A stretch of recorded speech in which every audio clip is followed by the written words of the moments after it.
ഛത്തീസ്ഗഡിൽ വൻ മാവോയിസ്റ്റ് വേട്ട. ബിജാപൂരിലെ ഇന്ദ്രാവതി ദേശീയ പാർക്കിന് സമീപം ഏറ്റുമുട്ടലിൽ 31 മാവോ ഭീകരരെ സുരക്ഷാ സേന വധിച്ചു. പ്രദേശത്ത് ഏറ്റുമുട്ടൽ തുടരുന്നു. എസ് നന്ദഗോപൻ ചേരുന്നുണ്ട്. നന്ദൻ, വിവരങ്ങൾ. രജനി, ഇന്ന് രാവിലെയാണ് സംഭവം ഉണ്ടായത്. അതായത് ഈ ഛത്തീസ്ഗഡിലെ വനമേഖലയിൽ അവിടെ ഈ മാവോയിസ്റ്റുകളുടെ സാന്നിധ്യമുണ്ട് എന്ന് തിരിച്ചറിഞ്ഞ് അവിടേക്ക് സംയുക്ത സുരക്ഷാ സേന CRPF-ന്റെയും അതേപോലെ തന്നെ ഛത്തീസ്ഗഡ് പോലീസിന്റെയും സംയുക്ത സുരക്ഷാ സേന അവിടെ പരിശോധനയ്ക്കായി എത്തുകയും തുടർന്ന് ഇവർക്കെതിരെ വെടിയുതിർക്കുകയുമായിരുന്നു. അപ്രതീക്ഷിതമായാണ് മാവോയിസ്റ്റുകൾ വെടിയുതിർത്തത്. ഇതിൽ 2 സംയുക്ത സേന ഉദ്യോഗസ്ഥർക്ക് അവർ വീരമൃത്യു വരിച്ചു, 2 പേർക്ക് പരിക്കേറ്റിട്ടുണ്ട്. ഈ സംയുക്ത സേന നടത്തിയ പ്രത്യാക്രമണത്തിൽ ആദ്യം 12 പേരായിരുന്നു മരണം സ്ഥിരീകരിച്ചത്. ഇപ്പോൾ അത് 31 പേരുടെ മരണമായിരിക്കുന്നു. ഈ കൊല്ലപ്പെട്ടവരിൽ നിന്നും കൂടുതൽ ആയുധങ്ങളും അതേപോലെ തന്നെ സ്ഫോടക വസ്തുക്കളും അടക്കം പിടിച്ചെടുത്തിട്ടുണ്ട്. ഇപ്പോഴും ഇവിടെ ഈ തെരച്ചിൽ നടപടികൾ തുടരുകയാണ്. വീണ്ടും ഈ മേഖലയിൽ ബീജാപ്പൂർ നാഷണൽ പാർക്ക് വനമേഖലയിൽ കൂടുതൽ മാവോയിസ്റ്റുകളുടെ സാന്നിധ്യമുണ്ട് എന്നുള്ളതാണ് രഹസ്യാന്വേഷണ റിപ്പോർട്ടുകൾ ലഭ്യമായിരിക്കുന്നത്. ഇതിന്റെ അടിസ്ഥാനത്തിൽ ഇപ്പോഴും അവിടെ ഈ തെരച്ചിൽ നടപടികളും മറ്റും തുടരുകയാണ്. ഈ കൊല്ലപ്പെട്ട മാവോയിസ്റ്റുകളുടെ മൃതദേഹം മാറ്റുന്നതുമൊക്കെയുമായി ബന്ധപ്പെട്ടും അതേപോലെ തന്നെ കൂടുതൽ സുരക്ഷാ സേന ഈ മേഖലയിലേക്ക് വിന്യസിക്കുന്നതിനുമായി 11 ഹെലികോപ്റ്ററുകളിലായി പ്രത്യേക സംഘം ഇപ്പോൾ ഈ മേഖലയിലേക്ക് തിരിച്ചിട്ടുണ്ട്. രജനി, ഛത്തീസ്ഗഡിൽ വൻ മാവോയിസ്റ്റ് വേട്ട. ബിജാപൂരിൽ 31 മാവോ ഭീകരരെ സുരക്ഷാ സേന വധിച്ചിരിക്കുന്നു. എസ് നന്ദഗോപൻ വിവരങ്ങൾ നൽകിയത്.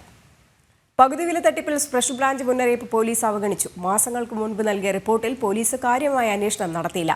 CSR ഫണ്ടിന്റെ പേരിൽ വ്യാപക പണപ്പിരിവെന്ന റിപ്പോർട്ട് നൽകിയത് കഴിഞ്ഞ ജൂലൈയിലാണ്. വിശദാംശങ്ങൾ നൽകാനായിട്ട് മിഥുൻ പിള്ള ചേരുന്നുണ്ട്. മിഥുൻ, വലിയൊരു തട്ടിപ്പാണ് നടന്നിരിക്കുന്നത്. സംസ്ഥാനത്ത് ഒട്ടാകെ ഒരു തട്ടിപ്പുണ്ട്.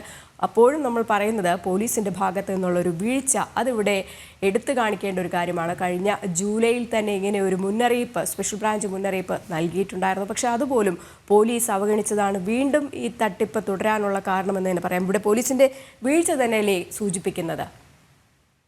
തീർച്ചയായും ഈ പകുതി വില തട്ടിപ്പുമായി ബന്ധപ്പെട്ട പോലീസിന് കൃത്യമായി വീഴ്ച പറ്റി എന്ന് തന്നെയാണ് സ്പെഷ്യൽ ബ്രാഞ്ച് റിപ്പോർട്ട് സൂചിപ്പിക്കുന്നത്. മാസങ്ങൾക്ക് സ്പെഷ്യൽ ബ്രാഞ്ച് ഈ പകുതി വിലയ്ക്ക് സാധനങ്ങൾ നൽകുന്നതുമായി ബന്ധപ്പെട്ട തട്ടിപ്പിനെ സംബന്ധിച്ചുള്ള മുന്നറിയിപ്പ് നൽകിയിരുന്നു.